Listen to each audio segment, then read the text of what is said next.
Hello बच्चों। तो कैसे हैं आप सब। आशा करते हैं आप स्वस्थ होंगे, खुश होंगे और घर पे रह के पढ़ाई कर रहे होंगे। तो चलिए आज की हमारी कक्षा शुरू होती है। जैसा कि हम लोगों ने पिछली कक्षा में पढ़ा था कि भाषा के विविध रूप, यानी हम भाषा को किन किन रूपों में प्रयोग करते हैं। कभी मातृभाषा के रूप में, कभी बोली के रूप में, कभी राज्य भाषा के रूप में, तो कभी राष्ट्रभाषा के रूप में। तो आज का हमारा टॉपिक है हिंदी भाषा की राजभाषा के रूप में मान्यता एवं स्वीकृत भाषाएं। तो पहले हम यहाँ पे टॉपिक डाल देते हैं।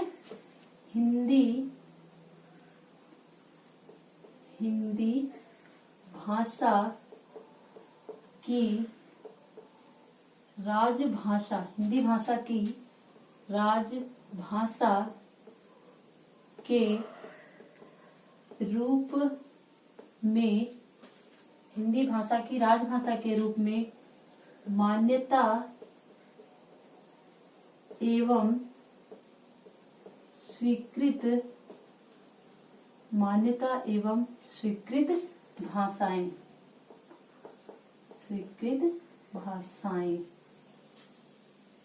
ठीक।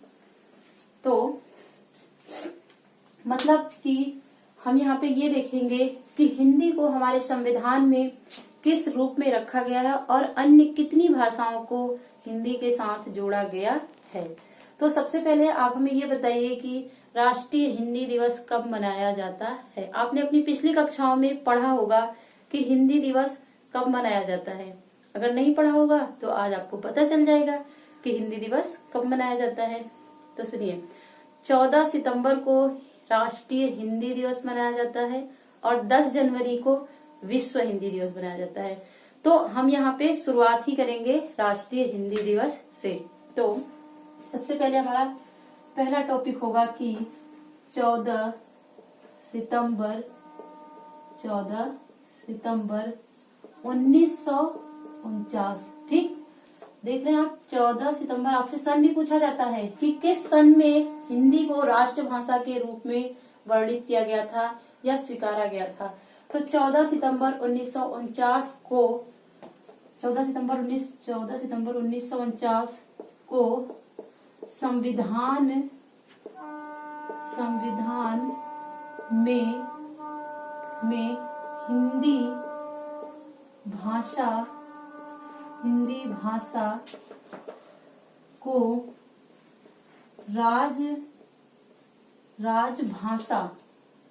राजभाषा के रूप में स्वीकारा गया था। देखिए, इनमें हम जो मेन है उनको ब्रैकेट में कर लेंगे, यानी कोष्टक में कर लेंगे, ताकि हमें अच्छे से या ये क्लियर दिखे, ठीक। हिंदी भाषा को यहाँ पे राजभाषा के रूप में स्वीकारा गया था, ठीक।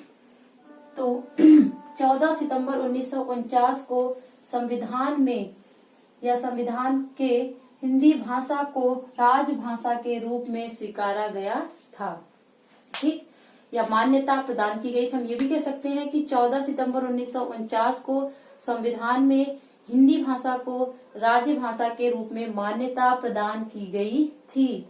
पिछली बार आपने पढ़ा है कि राजभाषा क्या होती है, राष्ट्रभाषा क्या होती है। तो आप यहाँ पे ध्यान रखेंगे, मान्यता प्रदान की गई है, हम यहाँ पे या फिर लिख देते हैं स्वीकारा गया है, ठीक। यहाँ पे हम मान्यता प्रदान की गई यही लिख देते हैं। वैसे कोई मतलब नहीं है, बात दोनों का एक और दोनों का एक ही होगा। मान्यता का मतलब होता है माना गया है और स्वीकारा गया है भी वही होगा, ठीक। तो मान्यता भाषा के रूप में मान्यता प्रदान की गई है, ठीक।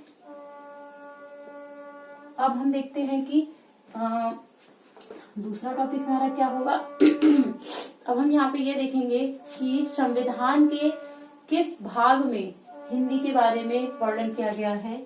तो संविधान के, आप हमारे साथ साथ नोट भी करते चलिएगा, ठीक, जिससे आपको याद हो जाए अच्छी तरह से।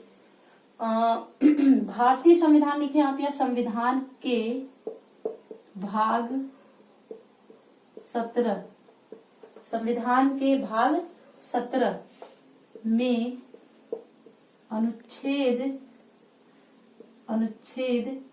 343 से 351 तक, ठीक। संविधान के भाग 17 में अनुच्छेद 343 से 351 तक राजभाषा का प्रावधान किया गया है। मतलब कुल कहने का ये है, प्रावधान किया गया है, ठीक। यानी यहाँ पे ये कहा जा रहा है कि संविधान के भाग 17 में अनुच्छेद 343 से 351 तक राजभाषा का प्रावधान किया गया है, यानी राजभाषा के रूप में बताया गया है कि हमारी राजभाषा क्या होगी, उसमें कितनी कितनी भाषाएं होंगी, ठीक। तथा अब हम नेक्स्ट देखते हैं एक और, यानी अब हम ये देखेंगे कि किस अनुसूची में भाषाओं को जोड़ा गया है, ठीक। तो संविधान के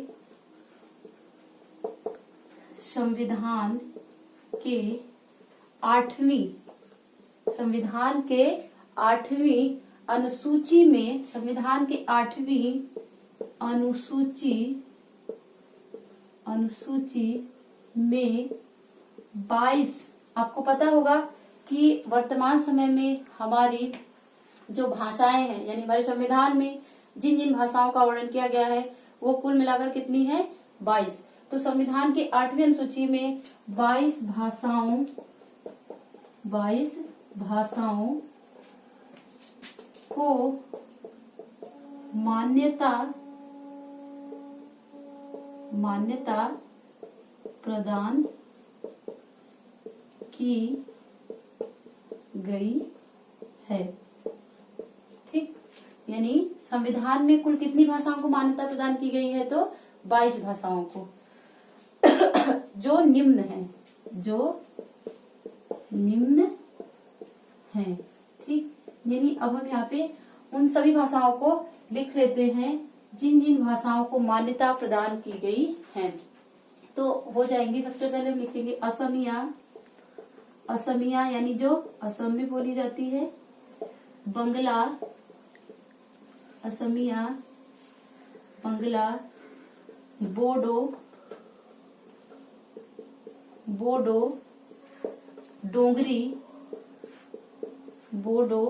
डोंगरी, ठीक। असमिया, बंगला, बोडो, डोंगरी, गुजराती,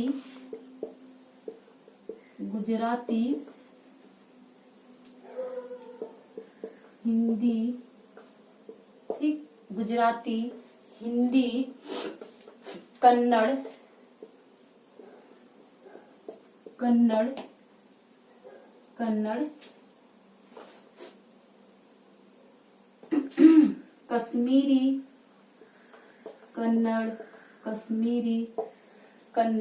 और कश्मीरी, कोंकणी,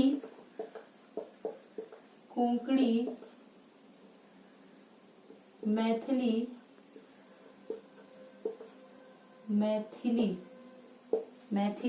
कोंकणी, मैथिली कहाँ बोली जाती है, आप सबको पता होगा। अगर नहीं पता होगा तो जब मैं भाषा के बारे में के बाद जब मैं आऊंगी भाषा और उपभाषा, तब मैं आप सबको बता दूंगी कि कौन कौन सी भाषाएं कहाँ बोली जाती हैं। वैसे मैथिली जो है वो बिहार में बोली जाती है, ठीक। मैथिली, मलयालम, इसके बाद मणिपुरी, हमारे साथ साथ इन सभी भाषाओं को कृपया आप सब भी नोट कर लीजिएगा, ये बहुत इम्पोर्टेंट भाषाएं हैं, यानी कि इनको याद रखना बहुत जरूरी है। मणिपुरी, मराठी, उसके बाद आती है नेपाली। अब आप ये मत समझिएगा कि नेपाल तो हमारे देश में नहीं है, वो तो एक अलग देश है, लेकिन हमारे देश का पड़ोसी देश है, इसलिए पड़ोसी का असर बहुत होता है, चाहे वो भाषा के रूप में हो, चाहे वो फैशन के रूप में हो, चाहे वो खान पान के रूप में हो, चाहे वो समाज के रूप में हो। हमारे पड़ोसी का हम पे बहुत असर पड़ता है। तो हमारे यहाँ भी कुछ ऐसे नेपाल के बॉर्डर से लगे लोग हैं जो नेपाली भाषा का प्रयोग करते हैं। उसके बाद आता है उड़िया। उड़िया जो उड़ीसा में बोला जाता है। पंजाबी, ठीक, पंजाबी तो आप सबको पता होगा कहाँ बोली जाती है, इसे तो बताने की जरूरत नहीं है। मुझे जहां तक पता है सबको पता होगा कि पंजाबी कहाँ बोली जाती है। पंजाबी पंजाब में बोली जाती है। उसके बाद आती है संस्कृत। संस्कृत भी जानते हैं, देववाड़ी कही जाती है संस्कृत। उसके बाद आती है संथाली।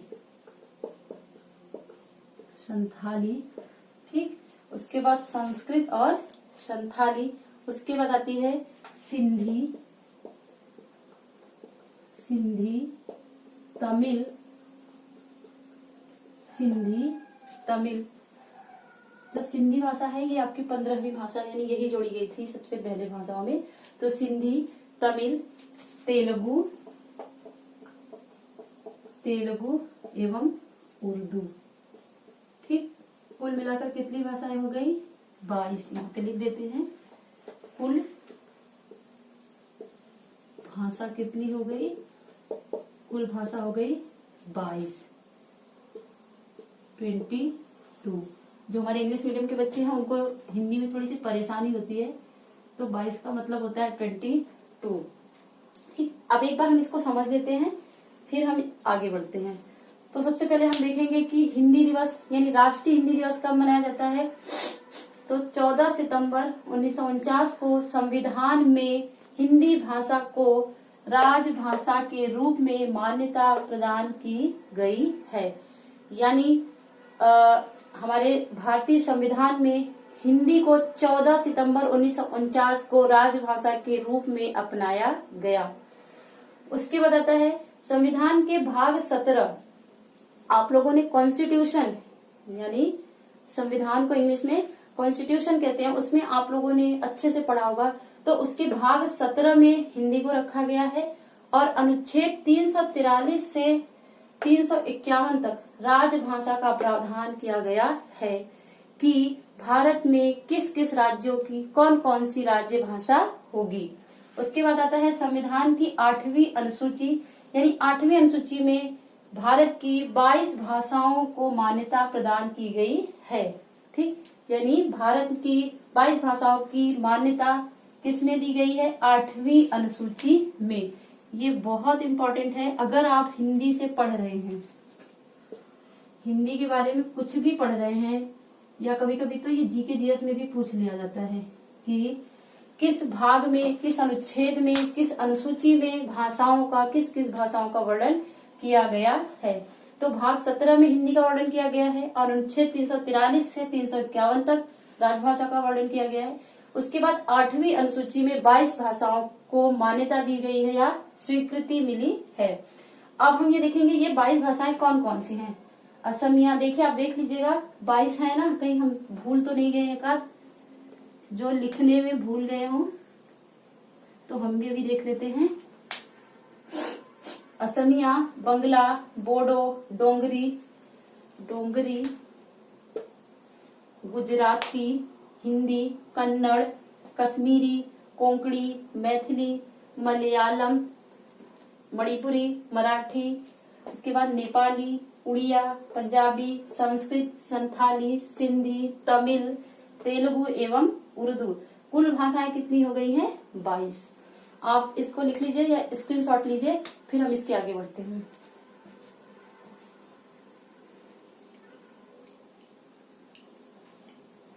चलिए, तो हम आशा करते हैं आपने स्क्रीनशॉट ले लिया होगा। इसको हम इरेज करते हैं और आगे बढ़ते हैं, यानी आगे क्या, फिर इसी हम हिंदी के बारे में थोड़ा सा और पढ़ते हैं।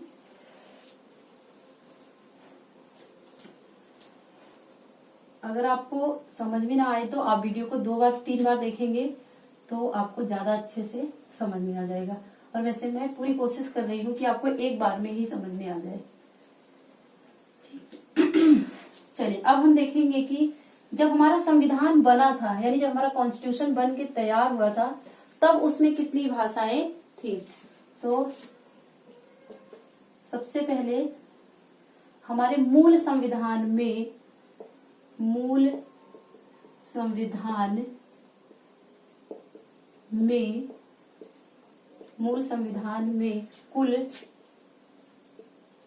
14, कितनी भाषाओं का 14, मूल संविधान में कुल 14 भाषाओं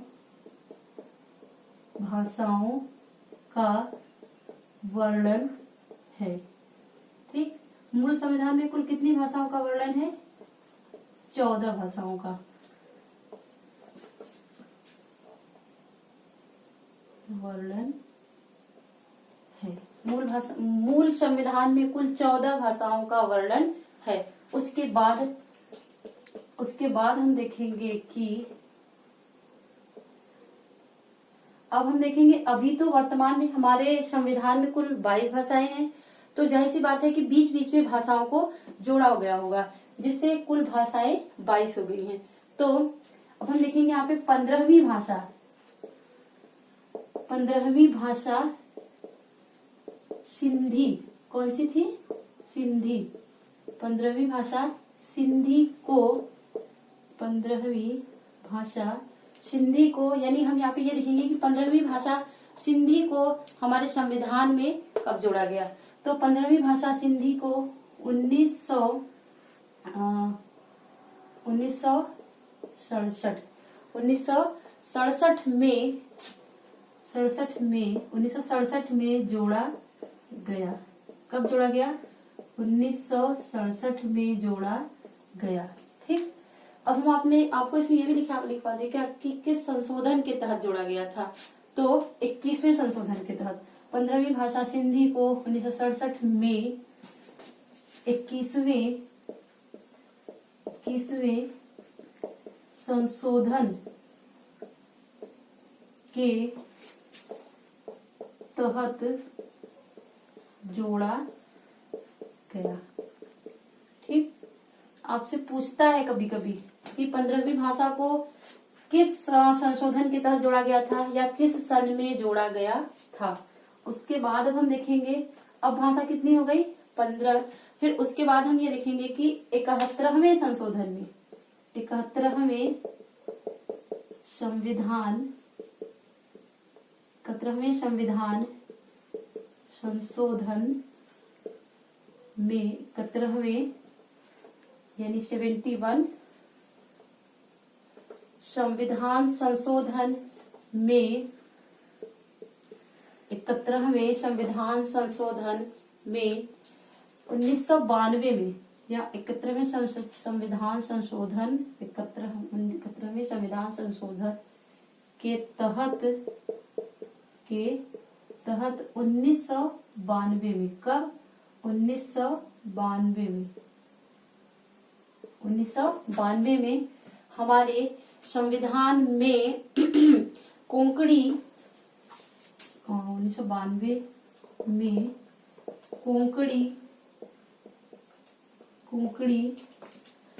मणिपुरी 71वें संविधान संशोधन के तहत 1992 में कोंकणी, मणिपुरी, नेपाली को जोड़ा गया। ठीक, देखिए 71वें संविधान संशोधन के तहत 1992 में कोंकणी, नेपाली और मणिपुरी को जोड़ा गया। अब अगर 15 में 3 जोड़ देंगे तो कितना हो जाएगा? 18 जोड़ा गया। अब कुल भाषाओं की संख्या कितनी हो गई? 18। अब कुल भाषा 18 हो गई। 18 हो गई। ठीक, अभी भी कम है ना? आप अभी भी देख रहे हैं वर्तमान में 22 है, तो अभी भी कम है, हो गई। ठीक, तो उसके बाद हम देखेंगे कि 4 भाषाओं को कब जोड़ा गया। तो 92वें संविधान संशोधन में 92वें यानी 92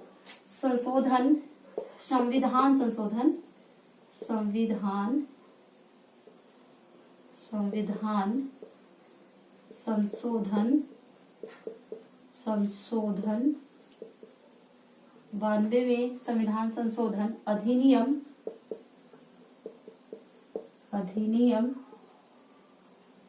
2003 अधिनियम 2003 से या के तहत बोडो डोंगरी बोडो के तहत बोडो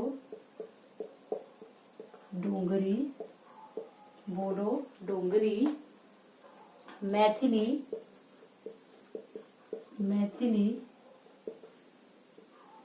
एवं संथाली को जोड़ा गया।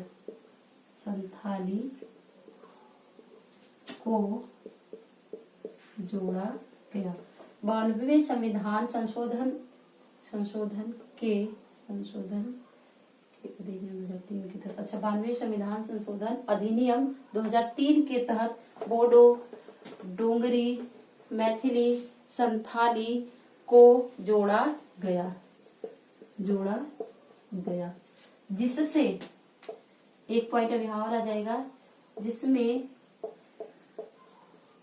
वर्तमान में, या ऐसे लिखते हैं, भारत में, ये पॉइंट आप जरूर याद रखिएगा और बहुत अच्छे से, भारत में वर्तमान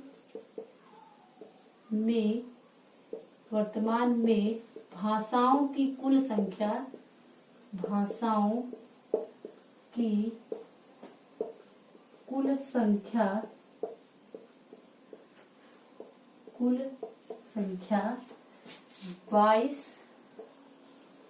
22 है। ठीक, एक बार इसको और समझ लेते हैं हम लोग कि मूल संविधान में कुल 14 भाषाओं का वर्णन है। यानी जब हमारा संविधान बनकर तैयार हुआ तो उसमें कुल 14 भाषाएं थी। कितनी भाषाएं थी? 14। फिर 15वीं भाषा कौन सी थी? सिंधी, जिसको 1967 में 21वें संविधान संशोधन के तहत जोड़ा गया।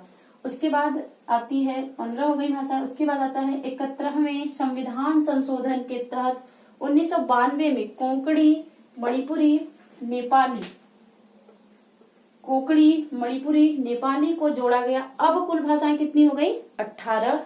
फिर उसके बाद 92वें संविधान संशोधन के अधिनियम 2003 के तहत बोडो डोंगरी मैथिली संथाली को जोड़ा गया, जिसमें कुल मिलाकर भारत में भाषाओं की संख्या कितनी हो गई? 22। तो आपसे हर जगह पूछ लिया जाता है, ये हिंदी में भी और ये जीके जीएस में भी पूछ लिया जाता है।